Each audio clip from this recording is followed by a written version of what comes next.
తండ్రి సన్నిధి మినిస్ట్రీస్ విడుపులపాడు వారు నిర్వహించు మొదటి వార్షికోత్సవం, ప్రత్యేక ఉపవాస ప్రార్థనలు మరియు సువార్త కూటములు.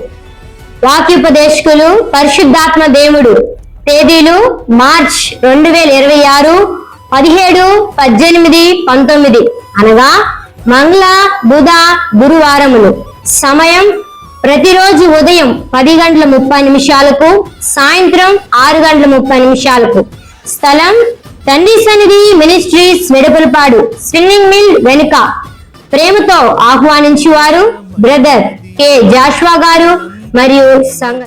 పరిశుద్ధ పరచును నా యేసు రక్తము, పరిశుద్ధ పరచును నా యేసు రక్తము, యేసు రక్తము పరిశుద్ధ రక్తము, యేసు రక్తము అది దైవ రక్తము, యేసు రక్తము పరిశుద్ధ రక్తము, యేసు రక్తము అది దైవ రక్తము, యేసు రక్తము అది దైవ రక్తము, యేసు రక్తము అది దైవ రక్తము, నిర్దోషమైనది.